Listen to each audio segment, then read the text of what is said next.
Bom, sejam bem-vindos a este curso de Filosofia Contemporânea. Ele faz parte do curso de Teologia para Leigos do Instituto São João Crisóstomo, né, cuja sede é em Caruaru. Essa é a nossa primeira aula. Estamos em 2026.2, com uma turma que já vem caminhando, né, aí, né, com a filosofia comigo, e algumas pessoas estão agora começando conosco, né, nesse semestre. Este curso de filosofia contemporânea, ele vai agora, né, de agosto até dezembro, né, deste ano 2026. Ficará as aulas gravadas aqui no canal, né? O meu canal é Cleibson Américo, né? Quem de repente não é inscrito, vai lá, depois se inscreve, né? Enfim, eu me chamo Cleibson Américo, sou professor de filosofia, com mestrado e doutorado na área da filosofia e também com especialização em teologia e formação em história, né? Então eu tenho colaborado aqui com o Instituto já há cerca de 2 anos, antes dando aula também para os seminaristas da Diocese de Caruaru e agora no curso de Teologia para Leigos. E é sempre uma honra, né, poder estar aqui partilhando, né, com pessoas que gostam de estudar, né, com irmãos, né, que creem, né, que temos fé comum. E é nesta fé, neste propósito que nós confiamos este curso, né, de filosofia contemporânea. Para alguns pode até parecer um pouco estranho, um curso de filosofia, né, a gente está falando, né, fazendo tanta referência à religião, mas por vários motivos aqui nós faremos referência sim à religião, né? Primeiro porque faz parte de um curso de teologia, então a formação filosófica ela está completando a formação teológica. É claro, alguns podem também optar de ter apenas a formação filosófica, não há nenhum problema, mas o propósito é a formação filosófica acompanhar a formação teológica. Os outros cursos que foram dados aqui, né, por mim, de filosofia medieval, filosofia moderna, de teologia filosófica, enfim, estão gravados também aqui no canal, né, depois podem ser vistos, acessados, né. E agora estamos inaugurando esse de filosofia contemporânea. Então, esta referência à religião, né, ela será sempre feita aqui, não é? Mesmo porque a religião é um dos temas que aparece bastante na filosofia contemporânea, na época contemporânea, a religiosidade não some de jeito nenhum, ela vai ganhando outras formas, mas ela não some. E é nesta fé religiosa, né, que nós partilhamos aqui, né, no curso de teologia, que nós confiamos a Deus, né, ao Eterno Senhor, este nosso curso de filosofia contemporânea, né, pedindo que Ele, né, que o Logos divino, o Logos eterno, ele fique conosco, né, ele esteja em cada momento que nós aqui estivermos e que o Logos divino, né, prepare sempre o nosso espírito, né, para que a gente possa ansiar cada vez mais por conhecimentos, né, o conhecimento humano, o conhecimento filosófico e que melhor prepara para o conhecimento das coisas divinas, né, que são as coisas teológicas. Então nós confiamos a Deus, né, o Eterno Senhor, também a São João Crisóstomo, né, nosso patrono aqui do Instituto, né, e a grande Mãe de Deus, né, para que ela nos acompanhe, e permaneça conosco. Então nós confiamos aos céus neste nosso curso de filosofia contemporânea.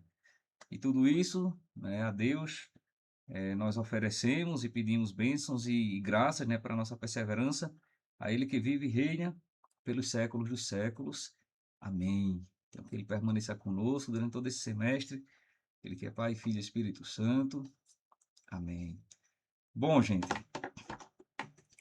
e alguém pode assim, né, quem de repente depois for assistir essa aula, dizer, "Oxe, mas como assim, no curso de filosofia contemporânea, essa referência assim, né, fazer uma oração, né, no curso de filosofia, é um negócio mais estranho", e é estranho mesmo, isso realmente não é típico não, né, porque a religiosidade, ela foi muito bombardeada, assim, ela foi muito problematizada, muito criticada, sobretudo na época contemporânea.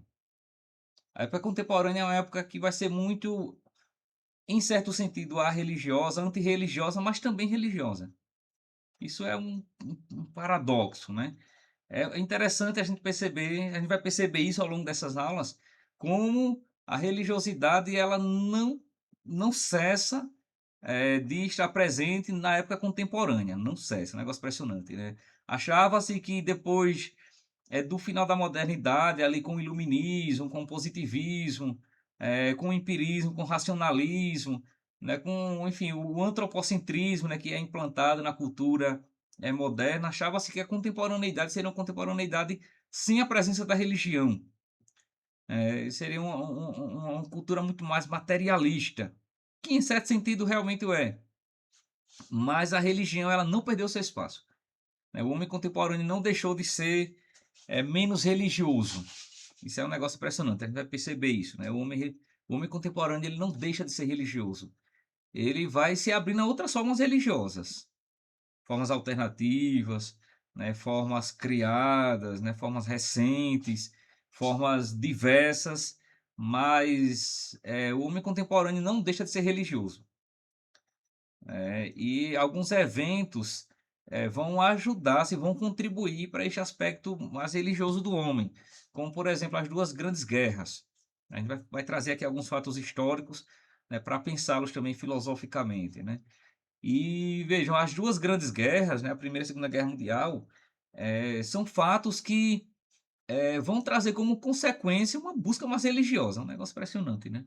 Como depois de duas grandes guerras, o ser humano se torna mais religioso, né? Uma busca mais religiosa, uma busca mais, né, de fundamentos humanos, de fundamentos espirituais, de fundamentos éticos, e como essa busca de fundamentos espirituais e éticos, como isso leva a uma religiosidade, né? Então são aspectos, né, da vida contemporânea.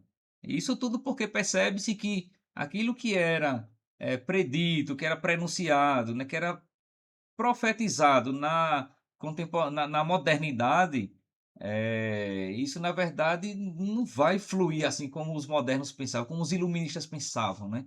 Como os positivistas pensavam, que os cientistas substituiriam os padres, né, de que os laboratórios substituiriam as igrejas. Isso não aconteceu. Ao contrário, as igrejas ficaram mais cheias ainda, né? Nós vamos ter o surgimento de vários movimentos espirituais, né, como resposta a todo o secularismo, a todo o racionalismo próprio do fim da modernidade, né? E vejam que esta cultura antropocêntrica que é instalada, né, na modernidade, ela vai ter que coabitar com um certo retorno de um certo teísmo, né, de uma religiosidade mais centrada em Deus. E apesar do ateísmo ser também uma constante, ele vai coabitar com um teísmo extremamente enraizado. Então nós temos a contemporaneidade, gente, como um período marcado por muita multiplicidade dos contrários, né? Os contrários eles fazem muita parte da contemporaneidade. A contemporaneidade ela não anda muito pelo caminho de uma unidade espiritual, uma unidade cultural, não. É a multiplicidade, né? Se tem uma palavra assim que define bem a contemporaneidade é a multiplicidade. A contemporaneidade, por natureza, ela é muito múltipla, ela é muito variada, é muito diversa. E diversa, assim, dos contrários, não só de coisas diferentes, mas de coisas divergentes. Então, nós temos ao mesmo tempo ali, com o surgimento do ateísmo, nós temos uma religiosidade muito mais intensa. E uma religiosidade não mais unitária, não mais uma cristandade, mas diversas formas. E até mesmo dentro do próprio cristianismo, né? Vai se intensificar muito a diversidade cristã, de denominações cristãs. E a gente vai ver também que, por exemplo, até mesmo no movimento protestante contemporâneo, a gente vai ter uma multiplicidade ali dentro, né? Tanto de um protestantismo tradicional, conservador, quanto com o protestantismo pentecostal e neopentecostal, que isso por si só já são mundos bastante diferentes, né? Então a gente vai depois pensar ainda um pouco, né, como o pentecostalismo ele vai surgir, né, como uma resposta, né, ao secularismo que entra também no âmbito do protestantismo. Como também dentro do catolicismo, a gente vai pensar as correntes de cunho materialista, né, que surgem, né, como uma tentativa de resposta, né, aos grandes problemas sociais, né, como correntes mais marcadas, né, pelo materialismo marxista, como por exemplo a teologia da libertação, né, como isso surge no interior da igreja, como uma tentativa de responder aos problemas contemporâneos, né, de desigualdade social, problemas políticos, econômicos, sobretudo no chamado terceiro mundo, né, que nas Américas, na África, enfim, né. Então, tudo isso, gente, essa multiplicidade faz muito parte e é intrínseco mesmo à contemporaneidade. Então, em aspectos religiosos, nós temos uma bastante multiplicidade. Nas questões ético-morais, também nós temos uma multiplicidade, né? A gente não tem muito uma unidade ética, moral, nós não temos muito isso, né? Se a sociedade ocidental, em certo sentido, caminhava com um ethos, né, mais ou menos unitário, mais ou menos harmônico ali, né, muito influenciado pela a moralidade cristã, né, pelo código moral cristão. E isso, antiguidade, final da antiguidade, né, e a medievalidade, ainda a modernidade, mas como a partir do fim da modernidade e início da contemporaneidade, como o código moral cristão, ele vai coabitar com outros códigos morais, né. Então, se nós tínhamos até então uma cultura, marcada muito pelo cristianismo, pela cristandade, nós vamos ter uma cultura agora muito diversa. E tanto isso do ponto de vista, religioso, quanto filosófico, né, quanto científico, enfim, né. A contemporaneidade também vai ser a época de muitas revoluções, né, é a época que mais nós tivemos revoluções, assim, não é, revoluções mesmo, assim, de provocar mudanças culturais, é a contemporaneidade, né. E aí a gente precisa ter em vista que revolução é sempre algo que provoca mudanças culturais.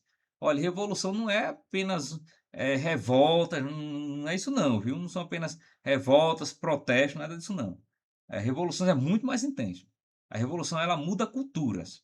A revolução ela faz mudar o ethos cultural de um povo, não é.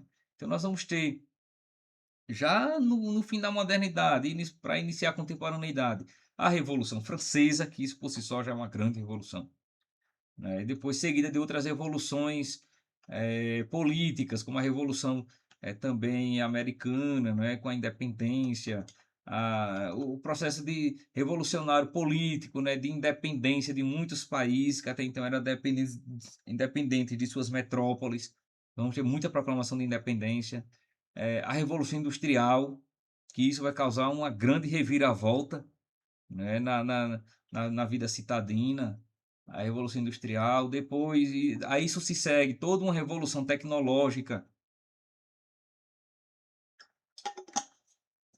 e esta revolução tecnológica, fundamentada também em uma revolução científico, né, científica própria da modernidade, isso também vai causar uma outra grande reviravolta, né, na contemporaneidade. Sem contar os efeitos da Revolução Protestante, né, a Reforma Protestante, né, como isso também causou um impacto gigantesco, né, no mundo ocidental até hoje, né, como esse processo revolucionário, que ali foi também um processo revolucionário, obviamente, né, como isso também mudou a fisionomia, né, de muitos reinos, de muitos países. E, enfim, a revolução linguística, né, da reviravolta linguística do século passado, eh, então, assim, nós temos uma cultura muito múltiple, né, muito diversa, gente, em diversos sentidos. E aí nós vamos pensar a contemporaneidade em diversos aspectos ao longo deste curso aqui de filosofia moderna, filosofia contemporânea, aliás. Aí eu vou colocar aqui alguns aspectos só para a gente já ter uma breve noção, assim, nessa aula introdutória de como nós mais ou menos caminharemos, certo? Então, a filosofia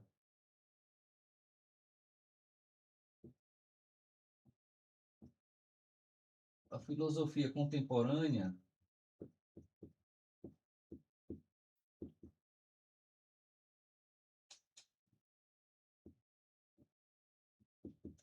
filosofia contemporânea, gente, ela vai caminhar em vários sentidos, né? Então nós vamos pensar a contemporaneidade a partir, né, da religião, vamos ver isso, né? O que é que muda, né, na experiência religiosa do homem contemporâneo?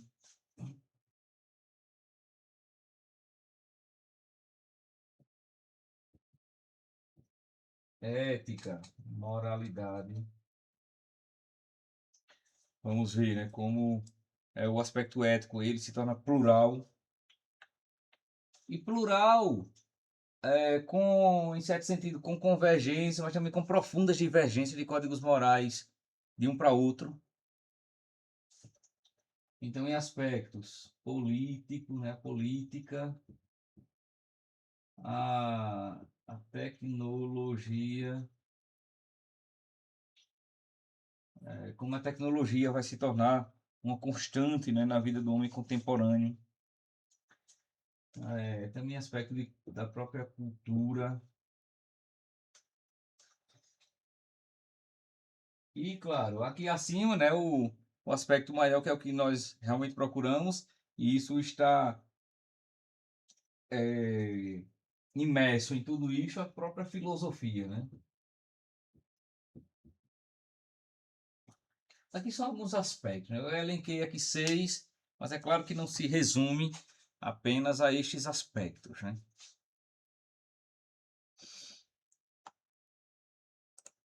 E aí, só recordando, né, gente?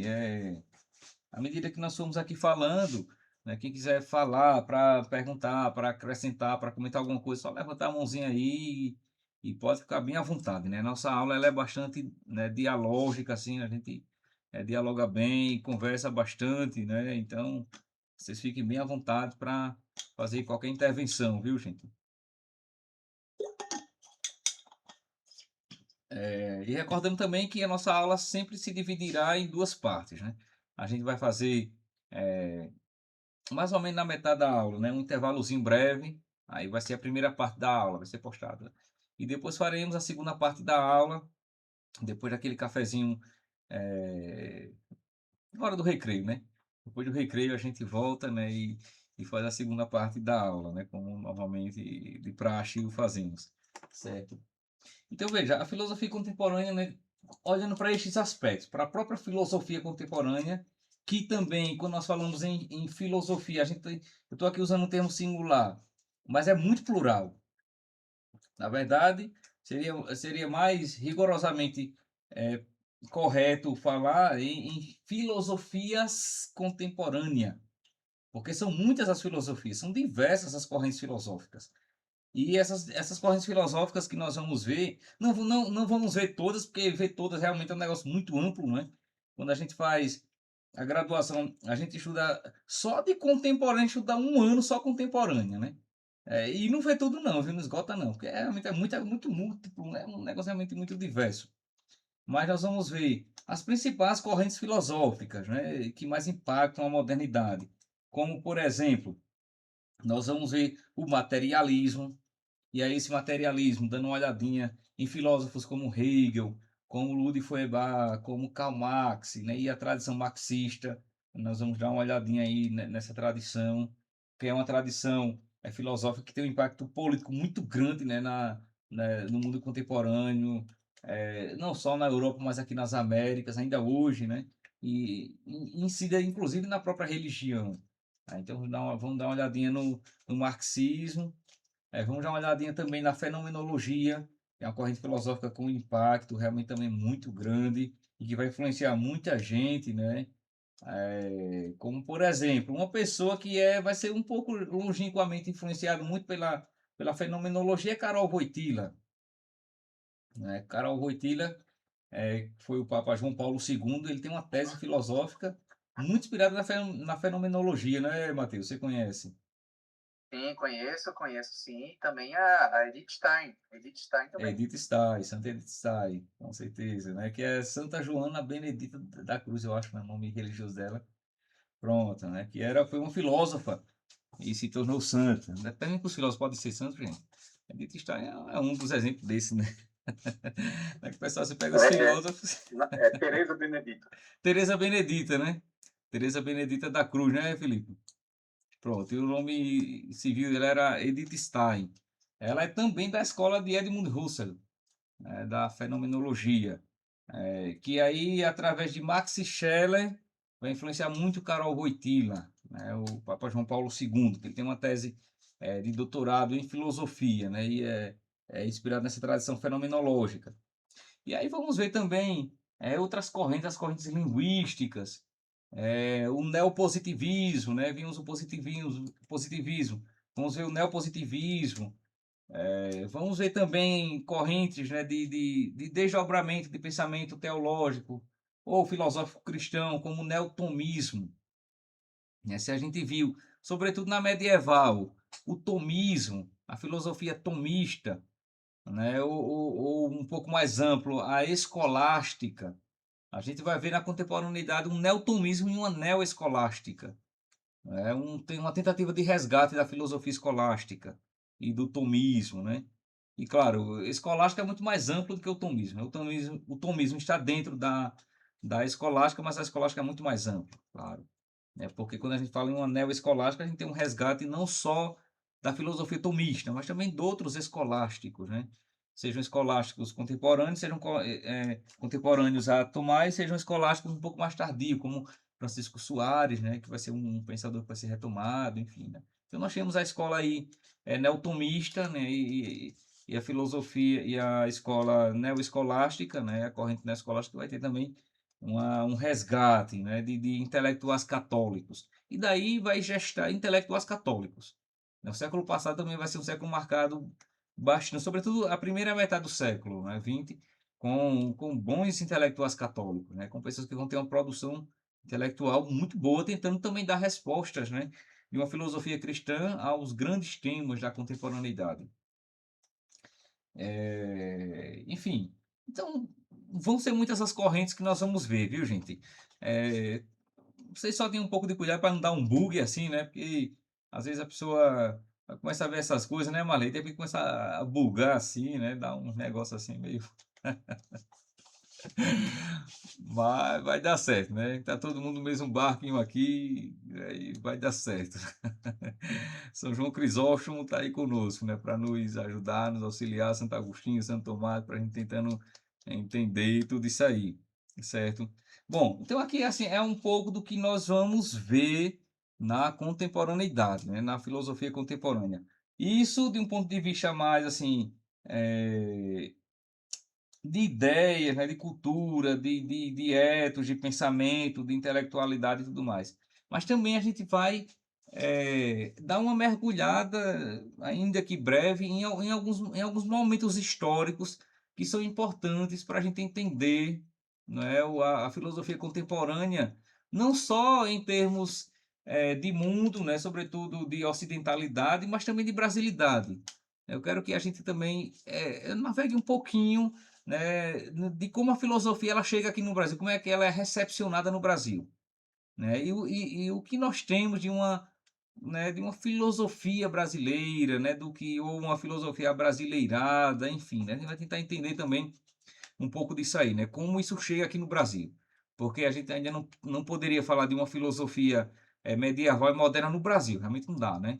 Mas na contemporaneidade nós já vamos ter presença de filosofia aqui no Brasil, né, de professores de filosofia, de ideias que começam a circular. Então, isso vai influenciar também a cultura brasileira, né? E aí a gente vai ver um pouco da filosofia aqui no Brasil, né? Claro, dentro também de um contexto de América Latina, né? A filosofia ela também vai se espalhar muito aqui pela América Latina e a gente também vai tentar dar uma olhadinha, ainda que breve, né, de como a filosofia ela é recepcionada aqui nas Américas, gente, né? Com as diferenças que tem, né? Então, na América do Norte, nós vamos ter um tipo de filosofia, né? Aqui na América Central e do Sul, já um outro tipo de filosofia, né? Que às vezes dialogam, às vezes não dialogam, né? Então, isso também é diverso, assim como no Brasil, né? No Brasil, nós vamos ter também as correntes filosóficas que vão entrar também, né, de modo diverso e variado. Então, nós vamos ter aqui no Brasil um positivismo que chega ali na época do Império, né, um positivismo. Aí depois nós vamos ter também a recepção aqui do marxismo. Depois nós vamos ter também uma recepção de uma neo-escolástica aqui no Brasil, enfim, né, de um neo-aristotelismo e assim vai, né, como isso se configura aqui no Brasil e alguns dos pensadores, né, que nós podemos colocar como nomes, né, importantes de uma filosofia brasileira, né?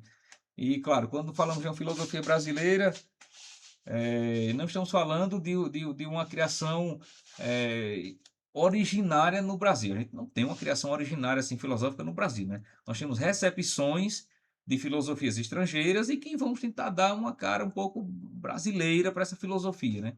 Mas nós não temos aqui um sistema filosófico composto aqui no Brasil, né. Isso realmente não temos, né, e não temos essa pretensão de querer forçar a barra para dizer que tem, nem forçar a barra para dizer que nós temos um sistema filosófico na América Latina próprio, assim, extremamente originário, que não tenha nada do que veio antes. Não, a gente não tem essa pretensão. É como gente aqui no Brasil quer colocar que, tipo, a filosofia, tem uma filosofia na América Latina que ela é sui generis, né, que ela é originalíssima. Não, não tem, né, não é assim, a gente é influenciado, né, até porque nós fomos colonizados, então não tem como fugir disso aí. É claro que a gente recepciona e vamos dar uma cara nossa, mas nós temos elementos do que veio. Como às vezes é uma forçação de barras, né, nas últimas décadas, falar de uma filosofia africana, uma filosofia originariamente africana. Não, nós não temos uma filosofia originariamente africana, nós temos outros conhecimentos importantíssimos na África, né, na África antiga, né, como a matemática, a astronomia, a medicina mesmo. Nós temos muita coisa importante produzida na África, é óbvio que temos, né, e de muito valor e que muitas vezes supera outros povos, sem sombra de dúvida. Supera às vezes até os europeus em alguns aspectos, sem sombra de dúvida. Mas filosofia, nós não temos uma filosofia africana, né? A filosofia ela surge na Grécia, isso aí não se discute, né? Hoje nós temos a presença da filosofia na África, claro que temos, com grandes nomes, com pensadores importantes, com produções importantes, claro que temos, né? Mas a filosofia, como nós falamos desde as primeiras aulas, há quase 2 anos atrás, a filosofia ela é um fenômeno grego, originariamente grego.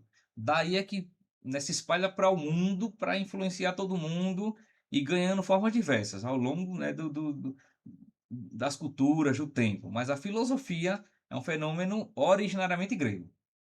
E eu estou afirmando isso porque se discute a origem da filosofia, se discute, né, eh, né, não raramente você consegue ver aí nos âmbitos acadêmicos, pessoas dizendo, tentando provar com um esforço gigantesco que a filosofia não surgiu na Grécia. Digo: "Meu Deus, mas como assim não surgiu na Grécia?", né, "Não, mas porque a filosofia é oriental, a filosofia é africana", rapaz, nós temos coisas valiosíssimas, não é, fora da Grécia, mas a filosofia é da Grécia. Não tem como fugir disso aí. Nós não temos um paralelo de um Aristóteles fora da Grécia, não tem um paralelo, né. A gente tem na China grandes nomes como, por exemplo, Confúcio, né, Confúcio que foi um grande pensador, na Grécia. Nós temos, é claro que nós temos, ali com um tipo de filosofia moral, claro que nós temos. Mas uma filosofia como aquela de Platão e Aristóteles, né, de cunho metafísico, né, com uma especulação, né, de altíssimo, a gente não tem um paralelo. Agora não quer dizer que os gregos são os melhores em tudo, porque se você pega, por exemplo, o aspecto astronômico, os mesopotâmicos estão à frente, os egípcios estão à frente, né. Se você pega o aspecto matemático, os árabes estão lá na frente, né, os árabes, tanto que os números arábicos, né, vêm lá da Arábia, né, que nós usamos ainda hoje, né. Então, enfim, né, cada povo teve sua contribuição e que essa contribuição ela acaba influenciando muito, né, os outros povos, outras épocas, enfim. Mas a filosofia é um negócio que surge na Grécia. Isso aí, qualquer pessoa que diga o contrário disso, gente, anátema cite, certo? Anátema cite, lata é sentença, né? Entendem? Bom, então nós vamos fazer o seguinte, né, como já está na hora do recreio, né, sempre 8h30 que nós paramos, aqui foi essa breve introdução, aí vai uma paradinha de 5 minutinhos apenas para um café, enfim, uma água, um banheiro aí rapidão, e nós só estamos aqui a 5 minutinhos no mesmo link. Aí pode, ou melhor, pode ficar aqui na sala, vou só dar uma paradinha aqui na gravação e fechar aqui, né, o microfone, mas voltamos daqui a 5 minutinhos, tá certo, gente? Então, Deixa eu fazer uma até pergunta breve. rapidinho, só para Diz, Felipe, diz aí, Felipe. não perder o embalo. Essas expressões, primeiro mundo, segundo mundo, terceiro mundo, se eu está mais por dentro, elas caíram em desuso ou são adequadas ainda? Olha aí, Felipe, a depender do sob o ponto de vista que está se falando, ainda se usa, mas não é um consenso universal mais não, viu? Não é um consenso universal mais não. Até porque, às vezes, vem nisso, né, uma forma preconceituosa de falar, então, já criam formas alternativas. Então isso aí é bastante problematizado nas ciências sociais. Uhum. Então há quem use, há quem critique, né, enfim, eu usei aqui, mas não como uma coisa canônica que seja universalmente ainda consensual, usada, não, não é não, viu. Isso é problematizado. Ok. Mais Obrigado, Saulo. alguma questão, gente, antes de a gente finalizar aqui? Bom, então vamos lá para o recreio, voltamos já já, viu. Até breve.